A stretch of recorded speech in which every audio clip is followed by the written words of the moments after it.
Bismillahirrahmanirrahim. Assalamualaikum warahmatullahi wabarakatuh. Salam sejahtera untuk kita semua. Alhamdulillahirrabbilalamin. Puji dan syukur kehadirat Allah Subhanahu wa Ta'ala yang telah memberikan kita rahmat dan ridhonya sehingga segala sesuatu kegiatan kita bisa berjalan dengan lancar dan semoga bernilai ibadah. Baik, saya perkenalkan diri. Nama saya Erniawati SSTM selaku dosen tetap di Akademi Kebidanan Tahira Al-Baiti Bulukumba. Saya diangkat sebagai dosen tetap di Akademi Kebidanan Tahira Al-Baiti Bulukumba sejak tahun 2015 sampai sekarang. Dan sejak saya mengajar di Akademi Kebidanan Tahira Al-Baiti Bulukumba, saya telah mengajarkan beberapa mata kuliah, diantaranya keterampilan dasar praktik klinik, asuhan kebidanan kehamilan, asuhan kebidanan pasca salin dan menyusui, etika hukum kesehatan, anatomi fisiologi, serta evidence-based midwifery. Dan mata kuliah yang saya unggulkan adalah asuhan kebidanan kehamilan. Metode pembelajaran dan media pembelajaran yang saya pakai selain menggunakan PowerPoint, saya juga dibantu dengan menggunakan buku ajar, kemudian video pembelajaran, serta menggunakan media lain seperti WhatsApp yang saya gunakan untuk berdiskusi dengan mahasiswa. Dengan media-media yang saya gunakan bervariasi, maka saya memberikan semangat kepada mahasiswa untuk tetap belajar dan memperoleh nilai yang sangat memuaskan.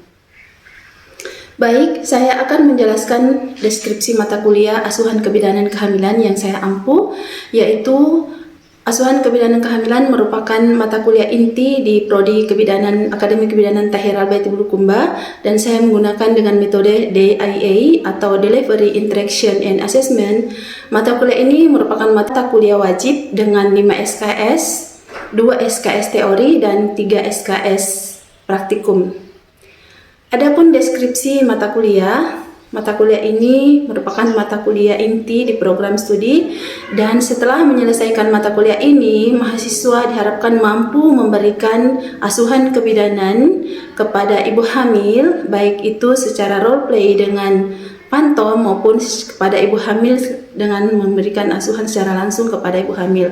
Kemudian di antara bahan kajian yang diajarkan pada mata kuliah ini adalah yang pertama ada konsep dasar asuhan kehamilan, kemudian faktor-faktor yang mempengaruhi kehamilan, kemudian deteksi dini komplikasi yang terjadi pada kehamilan, serta bisa atau mampu memberikan asuhan kebidanan dengan berbasis home care.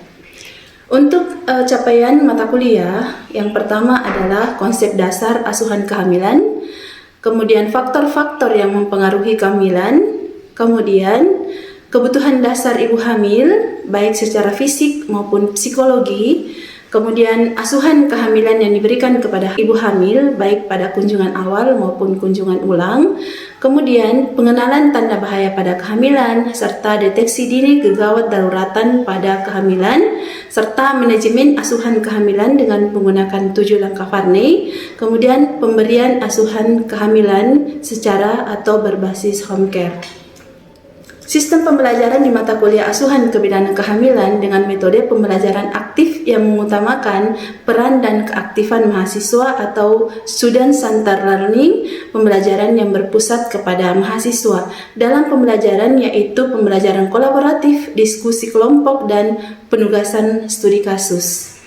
Untuk praktikum sendiri dengan metode pembelajaran demonstrasi, role play, bedside teaching, dan evaluasi. Kemudian bentuk pembelajaran biasanya dilakukan dengan menggunakan online atau offline, namun untuk pembelajaran praktikum dilakukan 100% menggunakan offline. Evaluasi hasil pembelajaran mata kuliah didapatkan dari kuis interaktif, penugasan, diskusi kelompok, ujian tengah semester, dan ujian akhir semester.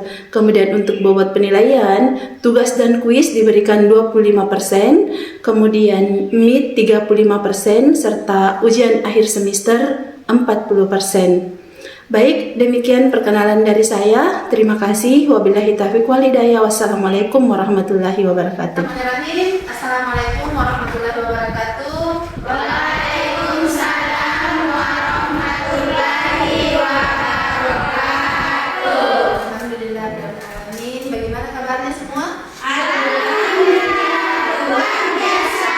Allahu Akbar. Masya Allah, luar biasa ya. Alhamdulillah, kita dipertemukan kembali dalam mata kuliah asuhan kebidanan kehamilan. Namun sebelumnya, seperti biasa, sebelum kita memulai pembelajaran, kita berdoa dulu. Siapa yang mau memimpin doanya? Iya, silakan Ibu Wardah. Kita berdoa sama-sama ya. Baik, sebelum kita memulai pembelajaran pada pagi hari ini, ada baiknya kita berdoa terlebih dahulu. Berdoa dimulai. Berdoa selesai. Ya, terima kasih kepada Ibu Wardah. Baik, saya absen dulu. Hadir semua hari ini? Hadir. Bu. Absen dulu, Dik. Hadir, Bu. Andika Wahyuni, Hadir, Bu. Jessica, Hadir, Bu. Indri, Hadir, Bu. Mira Anggraini, Hadir, Bu. Nina Harlina, Hadir, Bu. Nur Asira, Hadir, Bu. Nurul Fahira. Hadir, Bu. Nah, jadi setelah saya absen, sebentar absennya ditanda tangan ya. Iya, Bu. Oke, hadir semua. Baik, namun sebelum kita melanjutkan pembelajaran, saya akan mengulang kembali pelajaran yang telah kita pelajari pada minggu lalu. Jadi evaluasinya kita menggunakan kuis. Dan sekarang semua naikkan handphonenya, kemudian klik tautan yang sudah saya bagikan di grup WhatsApp. Nah, sekarang perhatikan baik-baik soal yang ada di kuis tersebut. Sebentar kita lihat siapa yang menjawab paling cepat dan siapa jawaban yang benar dan angka tertinggi. Sekarang sudah mulai, silakan. Nah, stop. Sekarang kita lihat ada penjawab yang tercepat dan jawaban yang paling benar atas nama Putri Wulan Fahira. Sekarang sudah selesai. Terima kasih banyak atas partisipasinya. Jadi nilai tertinggi. Nah, kita lihat nilai tertinggi tadi adalah Nina Harlina. Jadi penjawab yang tercepat adalah Wulan Fahira, namun angka tertinggi adalah Nina Harlina. Tepuk tangan. Baik, sekarang kita masuk pada pembelajaran. Jadi hari ini kita akan belajar tentang kebutuhan dasar ibu hamil. Kalau pembelajaran yang lalu kita belajar tentang apa? Faktor-faktor yang mempengaruhi kehamilan. Ya, betul sekali. Seperti tadi kuisnya ya. Jadi faktor-faktor yang mempengaruhi kehamilan. Ibu hamil itu mempunyai kebutuhan dasar, sama seperti kita-kita yang tidak hamil. Namun kebutuhan dasar pada ibu hamil itu lebih tinggi kebutuhannya dibanding dengan kita yang hamil. Kira-kira kenapa ibu hamil lebih tinggi kebutuhannya daripada kita-kita yang tidak hamil? Saya Bu. Baik, Kiki. Karena di dalam kandungannya itu Bu ada di manusia. Baik, betul sekali. Jadi yang mau makan itu ada dua orang, ibu hamilnya dengan janinnya. Ya, jadi kalau perlu misalnya kalau ibu hamil sebelum hamil kita porsinya satu, kalau bisa setelah hamil maka porsinya bisa dua. Atau nutrisinya lebih tinggi, vitaminnya lebih tinggi, gitu ya.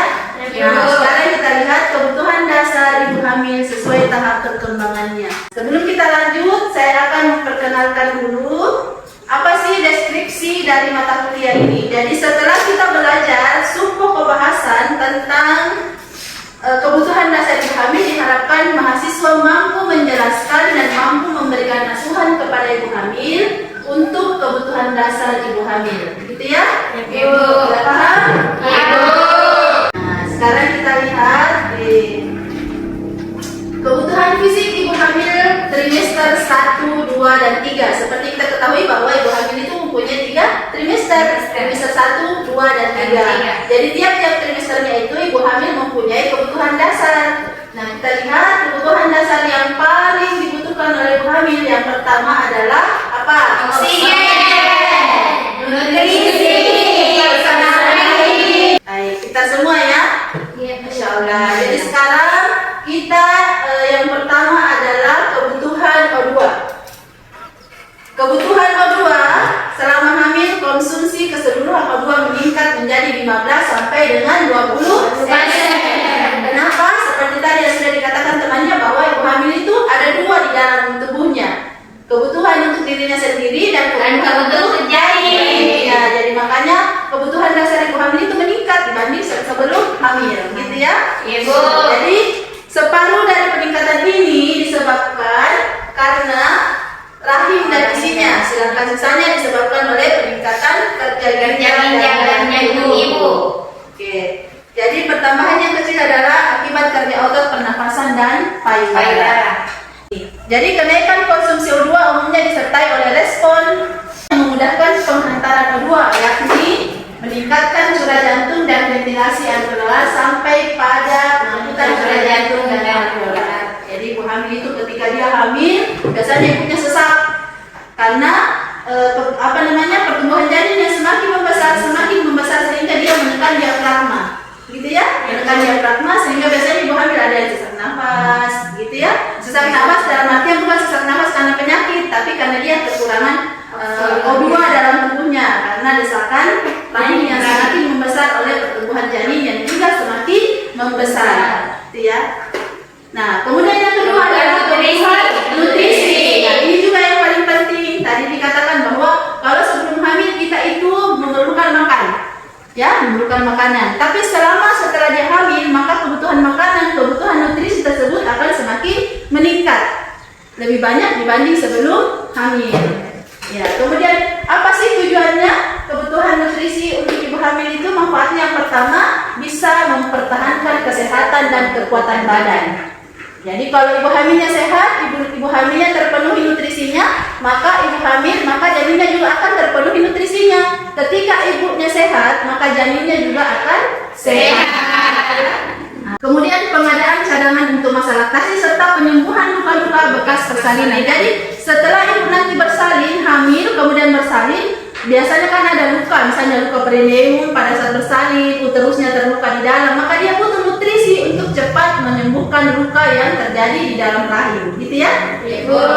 Kemudian kita lihat penambahan berat badan pada trimester 1. Jadi ibu hamil itu akan bertambah berat badannya. Jadi ibu hamil akan bertambah berat badannya. Jadi jangan dikira bahwa ibu hamil itu harus gemuk, harus apa, tidak. Jadi disesuaikan dengan trimesternya, gitu ya. Jadi pertambahan berat badan ibu hamil pada trimester pertama adalah 1 kg. Nah, jadi ibu hamil juga tidak boleh terlalu gemuk, gitu ya. Jangan sampai bisa menyebabkan yang namanya makrosomia. Kemudian trimester 2 5 kg dan trimester 3 5,5 kg. Jadi berat badan ibu hamil juga harus dijaga, jangan terlalu gemuk, jangan juga kekurangan nutrisi. Jadi harus imbang ya. Berikut juga dengan vitamin D. Jadi vitamin D itu sangat penting untuk ibu hamil untuk pertumbuhan. Ini bisa didapatkan dari mana? Matahari. Dari matahari, betul sekali. Jadi sinar matahari pada jam 9 sampai jam 10 itu sangat bermanfaat untuk pertumbuhan tulang karena mengandung kalsium yang alami, gitu ya? Ibu. Wanita hamil juga memerlukan air. Nah, pastilah air adalah kebutuhan pokok juga ya. Jadi apalagi sama ibu hamil, kebutuhan air itu sama 6 sampai 8 gelas. Namun untuk air di sini dianjurkan bagi ibu hamil adalah air putih, air yang jernih, bukan berarti air yang bersoda, air apalagi air yang beralkohol ya. Jadi itu sangat tidak disarankan untuk ibu hamil. Kemudian kebutuhan selanjutnya adalah kebutuhan personal hygiene. Jadi ibunya selama hamil kan biasanya gerak ya, biasanya cepat berkeringat. Nah, untuk menjaga personal hygiene maka kita harus mengajarkan kepada ibunya untuk sering-sering mengganti pakaian, terutama pakaian dalam. Kenapa? Pakaian dalam ibu itu mudah lepek, mudah berkeringat ya. Karena biasanya peningkatan hormon estrogen dan progesteron yang menyebabkan biasanya keputihan atau leukoria yang sangat banyak ketika hamil. Olehnya itu, ibu hamil sering-sering untuk mengganti pakaian dalam supaya tidak terjadi infeksi, gitu ya. Nah, kemudian untuk menjaga kenyamanannya juga ibu hamil, karena ibu hamil itu kan biasanya kurang nyaman, cepat berkeringat, cepat lelah, makanya dia harus tetap menjaga personal hygiene. Nah ini, kemudian pakaian yang dianjurkan untuk ibu hamil adalah pakaian yang longgar dan tidak terlalu ketat. Kemudian bra yang digunakan oleh ibu adalah bra yang nantinya bisa memudahkan ibu untuk menyusui, atau bra yang longgar yang bahan dari katun yang mudah menyerap keringat. Nah, kemudian kebutuhan selanjutnya adalah eliminasi buang air besar dan buang air kecil. Biasanya kebutuhan BAB untuk ibu hamil biasanya kepada ibu hamil karena ada peningkatan hormon progesteron dan estrogen, maka dia mempengaruhi motilitas lambung. Jadi apa yang kita makan itu lambat dicerna oleh lambung, akhirnya biasanya ibu hamil itu terjadi konstipasi. Tahu konstipasi? BAB yang keras. Nah, yang dianjurkan supaya BAB-nya ibu hamil lancar menggunakan atau memakan makanan yang mengandung banyak serat supaya BAB-nya menjadi lancar.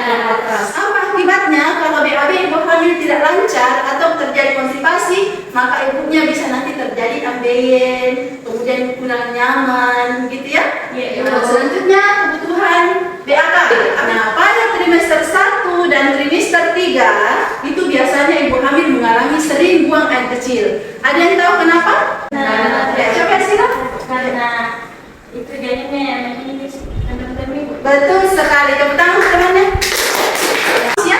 Nah, jadi biasanya pada keluhan ibu hamil trimester 1, ibu kenapa saya kalau ini sering sekali kok buang air kecil. Nah, itu tadi karena pada saat trimester 1 pertumbuhan janin dalam rahim itu kan berdampingan dengan kandung kemih. Pada saat dia berkembang, maka dia akan menekan kandung kemih, akhirnya terjadi yang namanya sering buang air kecil. Ya, begitu ya. Pada saat trimester 2 keluhan itu akan hilang. Kenapa? Karena pembesaran janin itu naik ke rongga perut. Jadi dia meninggalkan kandung kemih. Dia naik di rongga perut. Nah, pada saat trimester 3 dia turun lagi, kepalanya turun lagi dan menekan lagi kandung kemih. Nah, sering lagi, jadi ibunya mengeluh lagi sering buang air kecil. Dan itu normal. Nanti kita berikan masukan kepada ibunya bahwa itu normal ibu, itu karena pembesaran janin yang ada dalam perutnya ibu. Nah, makanya anjurannya kalau malam ibunya jangan terlalu sering minum, biar tidurnya tidak terganggu, begitu ya. Jadi minumnya pada siang hari, kalau malam dikurangi minum air putih. Kenapa? Supaya ibunya tidak terganggu tidurnya. Kalau dia sering buang air kecil, buang air kecil, buang air kecil, akhirnya istirahatnya terganggu. Betul sekali. Nah, ini istirahat dan tidur. Ibu hamil perlu istirahat dan tidur. Kenapa? Karena dia juga butuh untuk diistirahatkan tubuhnya supaya perkembangan janinnya menjadi optimal, ya, menjadi bagus. Kira-kira istirahat yang bagus untuk ibu hamil berapa jam? 8 jam. 8 jam. Kalau malam kira-kira istirahat yang bagus dari jam berapa sampai jam berapa? Dari 9 sampai jam berapa? Sampai jam 4. Ya, jadi biasanya tidur malam itu yang bagus adalah pukul 21.00 sampai dengan pukul 5 subuh. Gitu ya, itu yang paling bagus. Kemudian tidur siang itu juga harus dilakukan oleh ibu hamil. Kira-kira berapa jam tidur siang yang bagus? 1 atau 2 jam. Namun harus ditanyakan pada ibu hamilnya, ibu kalau misalnya ibu tidur siang, ibunya tidur dari jam berapa sampai jam berapa? Harus ditanyakan. Kenapa? Walaupun dia tidurnya 1 sampai 2 jam, kalau tidurnya bukan pada jam yang tepat, itu kurang bagus untuk kesehatan. Biasanya kan ibunya bilang, iya bu, saya tiap hari tidur siang. Jam berapa? Saya tidur biasa jam 9 pagi tidur, mak. Jam 11 ini baru bangun. Oh, itu tidak bagus untuk kesehatan. Jadi yang bagus adalah di atas jam 11 atau di atas jam 12 ya. Di atas jam 12. Jadi tidak boleh juga terlalu lama. Paling lama 1 sampai 2 jam. Kemudian selanjutnya adalah imunisasi. Nah, ibu hamil perlu imunisasi. Imunisasi yang diperlukan pada ibu hamil ada namanya imunisasi tetanus toksoid. Apa gunanya? Apa tujuannya ibunya diimunisasi teteh? Untuk kekebalan tubuhnya ibu. Untuk kekebalan tubuhnya ibu terhadap penyakit tetanus toksoid. Kenapa kira-kira ibunya ini perlindungan tetanus toksoid diperuntukkan untuk apa? Ibu sama janin atau ibu saja atau janin saja? Dua-duanya. Betul sekali. Jadi perlindungan untuk ibunya, perlindungan juga untuk bayinya. Kenapa? Ibunya nanti pada saat melahirkan dia akan terpapar dengan benda-benda logam yang bisa menyebabkan terjadinya penyakit tetanus. Nah, begitu pun dengan janinnya. Janinnya nanti kan tali pusatnya digunting. Kemudian ada alat-alat yang dari logam yang menyentuh bayinya, itu bisa menyebabkan penyakit tetanus. Olehnya itu, ibunya memerlukan imunisasi tetanus toksoid. Berapa kali ibunya tetanus? 2 kali. 2 kali. Ada namanya TT1 dan TT2.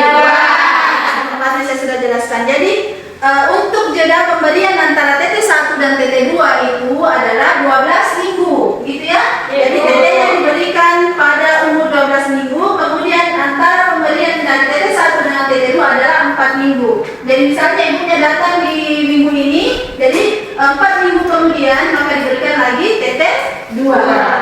Jadi itu perlindungannya untuk penyakit tetanus toksoid, gitu ya. Kemudian kebutuhan ibu hamil selanjutnya adalah kita lihat traveling. Jadi walaupun ibunya hamil, ibunya juga harus jalan-jalan. Hanya saja diperhatikan bagaimana keselamatan ibunya pada saat dia pergi berjalan-jalan. Misalnya ibunya tidak boleh terlalu lama duduk, diberikan mobil, pergi jalan-jalan. Kemudian bagaimana ibunya ketika naik pesawat? Kalau naik pesawat aman untuk ibu hamil, hanya saja dibatasi ya, dibatasi. Apalagi kalau ibunya biasanya mampu perjalanan, nah, itu ibunya traveling saja ke tempat-tempat yang aman ya, tempat-tempat yang bisa membuat dia nyaman. Misalnya pergi camp di udara yang terbuka, udara yang nyaman, itu juga diperlukan. Jadi diperhatikan, boleh traveling, boleh jalan-jalan, boleh bertamasya, tetapi tetap diperhatikan kesehatan dan keselamatan ibu dan janin, gitu ya. Jadi jangan pergi jalan-jalan yang bisa menyebabkan dia terjadi sesuatu pada janinnya. Kemudian kebutuhan mobilisasi dan mekanik, di sini ada olahraga. Olahraga yang dianjurkan adalah yang pertama biasanya kita menggunakan senam hamil. Nah ini yang paling utama ya. Jadi kemarin saya sempat meneliti, ada beberapa penelitian yang saya lakukan tentang senam hamil, bahwa senam hamil itu memang sangat bermanfaat untuk ibu hamil. Yang pertama adalah senam hamil bisa membuat badan ibu hamil menjadi bugar, menjadi sehat. Kemudian kan biasa itu kalau ibu hamil banyak keluhannya ya, biasa sakit-sakit punggungnya, biasa sakit-sakit nih badannya, apa semuanya, itu kita bisa menggunakan cara asuhan adalah senam hamil untuk mengatasi keluhan dan ibu tersebut ya. Kemudian juga untuk persiapan persalinannya. Jadi nanti kalau misalnya ibunya bersalin, ibunya tidak capek-capek lagi. Hanya saja ada beberapa yang harus kita perhatikan pada saat senam hamil. Jadi kemarin itu saya meneliti tentang yoga ya, yoga pada ibu hamil itu sangat bagus. Selain untuk kebugaran tubuhnya, juga ibunya tenang. Jadi yoga itu psikologi, untuk psikologi fisik dan psikologi ya, ibunya menjadi tenang. Senam hamil ini bisa digunakan atau bisa dilakukan pada usia 28 minggu. Jadi ibunya bisa senam ketika usia kehamilan di atas 28 minggu ya. Jadi kalau usia kehamilan baru trimester 1, jangan dulu kasih senam. Kenapa? Kenapa kira-kira? Masih muda kehamilannya. Jadi kalau ibunya masih muda umur kehamilannya, dikasih senam bisa terjadi apa? Keguguran. Abortus. Gitu ya, bisa abortus. Tujuan senam hamil, bila saja senam hamil dilakukan dengan baik dan teratur, dapat membantu ibu hamil dalam proses persalinan. Karena otot-otot terutama abdomen ikut membantu mendorong bayi keluar. Kemudian bisa memperlancar sirkulasi darah dalam tubuh, pertukaran gua dan sel gua dalam paru-paru. Pada bagian otot perut harus diberi latihan yang cukup. Kemudian bisa menyesuaikan tubuh agar lebih baik dalam menangga beban pada saat kehamilan. Nah ini ada sejumlah penelitian saya tentang ibu hamil, tentang senam hamil. Yang pertama adalah analisis layanan home care dengan senam yoga untuk menangani kecemasan pada ibu hamil di Kabupaten Bulukumba. Ini termasuk penelitian yang saya unggulkan karena memang ini sudah terbukti bahwa senam yoga itu bisa menangani kecemasan pada ibu hamil. Ibu hamil itu cemas ya, biasanya cemas. Jadi kebanyakan ibu hamil itu cemas. Kenapa dia cemas? Memikirkan persalinannya, memikirkan nantinya bisa tidak saya merawat bayiku ketika saya melahirkan, memikirkan banyak hal, biaya persalinan lah dan segala macam, rasa sakit pada persalin, itu dia cemas.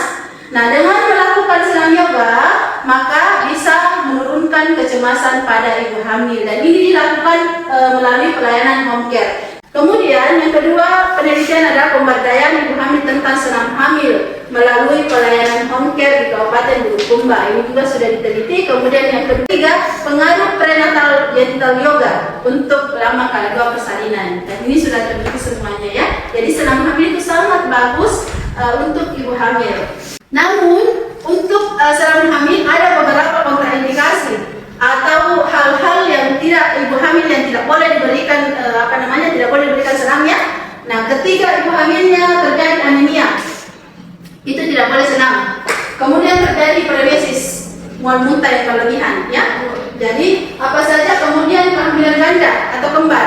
Tuh, terjadi sesak nafas, tekanan darah tinggi, nyeri pinggang, kemudian tidak tahan dengan tempat panas atau lembab, kemudian mulai tidak dosa atau hamil anggur, kemudian perdarahan pada kehamilan. Selanjutnya adalah ada kelainan jantung serta preeklamsi berat. Jadi itu kontraindikasi dilakukan senam pada ibu hamil. Jadi tidak semua juga ibu hamil diberikan senam hamil. Kalau misalnya ada kejadian seperti ini tidak diperbolehkan ibu yang melakukan senam hamil. Di luar itu ibu hamil kalau saya sih mengatakan wajib melakukan melakukan senam hamil untuk kesehatan dirinya. Itu ya? Ibu. Dari materi yang saya berikan tadi, ada yang kurang dipahami? Atau ada yang mau bertanya? Ya, silakan Nurada. Baik, terima kasih atas kesempatan yang telah diberikan kepada saya. Jadi Bu, tadi kan kita bahas tentang senam hamil. Nah, saat tetanggaku Bu, dia sedang hamil, namun malas untuk ikut senam Ibu. Nah, bagaimana cara kita sebagai mahasiswa untuk memberikan motivasi kepada ibu hamil tersebut untuk bisa ikut senam hamil? Terima kasih. Ya, baik. Pertanyaannya sangat bagus ya. Ya, tepuk tangan dulu untuk Nurada. Ya, jadi ada kejadian di kampungnya Nurada, katanya ada ibu hamil, tapi dia malas untuk senam hamil ya, tidak mau kalau diajak, tidak mau senam hamil. Nah, bagaimana caranya sih sebagai kita mahasiswa? Jadi tadi sudah didapatkan materinya bahwa senam hamil apa saja manfaatnya. Jadi yang pertama dulu dekati ibunya, kasih tahu apa sih manfaat dari senam hamil. Senam hamil itu ibu banyak manfaatnya untuk sehat, tidak cemas dalam kehamilan dan lain sebagainya. Setelah itu misalnya kalau misalnya ibunya tetap tidak mau, maka dekati orang yang terdekatnya. Ya, misalnya suaminya diajak jalan-jalan. Kemudian senam itu kan tidak mesti harus dalam ruangan, tidak mesti harus dalam satu grup, misalnya bisa jalan-jalan pagi, olahraga pagi, jalan-jalan atau apa sebagainya, begitu. Dan kemudian bisa dibuatkan kelompok ibu hamil. Kalau misalnya ada di kampungnya siapa namanya? Ada kelompok ibu hamil, dibuatkan kelompok ibu hamil, jadi dia bisa terpanggil. Bisa termotivasi dengan ibu hamil yang lainnya. Misalnya ibu hamil rajin senam hamil, maka dia akan ikut untuk grup itu. Gitu ya? Ada lagi yang lain? Ya Bu. Ya, silakan. Baik, terima kasih atas kesempatan yang diberikan kepada saya. Pertanyaan saya itu apa yang terjadi pada janin jika kebutuhan dasar ibu hamil akan oksigen tidak terpenuhi? Baik, terima kasih. Jadi pertanyaannya temannya adalah kenapa kalau ibu hamil kekurangan O2, apa yang bisa terjadi pada janin? Seperti kita ketahui bahwa O2 itu adalah kebutuhan pokok ya, kebutuhan yang sangat penting bagi tubuh. Kalau tidak ada O2 tidak bisa bernapas. Kira-kira apa yang bisa terjadi pada janinnya? Maka bisa terjadi yang pertama, bisa terjadi abortus, bisa terjadi kematian janin dalam rahim. Namanya O2 tidak bisa dikirim ke atas O2, gitu ya. Jadinya harus cukup O2. Baik, selanjutnya karena kalian yang sudah bertanya, maka sekarang saya mau kuis-kuis dulu sebelum kita menutup pembelajaran ini. Apakah yang saya sampaikan bisa dipahami atau bisa dimengerti ya? Pertanyaan saya, tadi kan saya mengatakan ada kebutuhan dasar ibu hamil adalah kebutuhan imunisasi. Ada yang bisa tahu kebutuhan imunisasi seperti apa yang dibutuhkan oleh ibu hamil? Ya, silakan jelasin dong. Baik, kebutuhan imunisasi untuk ibu hamil itu seperti pemberian suntikan TT atau tetanus toxoid. Itu diberikan 2 kali. Pertama pada trimester pertama atau trimester ke-1 usia 12 minggu, dan jarak antara pemberian tetanus pertama dengan suntikan tetanus kedua yaitu 4 minggu. Ya, baik. Apa manfaatnya? Manfaatnya untuk kekebalan tubuh sehingga terhindar dari penyakit tetanus neonatal. Ya, terima kasih ya sudah terpahami.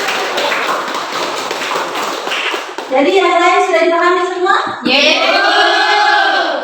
Jadi untuk kali ini pembelajaran kita hari ini cukup sekian. Terima kasih banyak atas segala perhatiannya. Maaf kalau ada kekurangan, dan saya minta bahwa ketika kita selesai belajar, maka pembelajaran diulang kembali di rumah ya.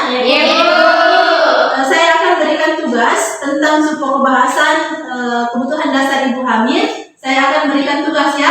Nanti tugasnya saya kirim melalui grup WhatsApp. Kerjakan di rumah. Setelah kemudian pertemuan selanjutnya baru kita bahas kembali. Baik, terima kasih. Wabillahi taufiq wal hidayah. Assalamualaikum warahmatullahi wabarakatuh.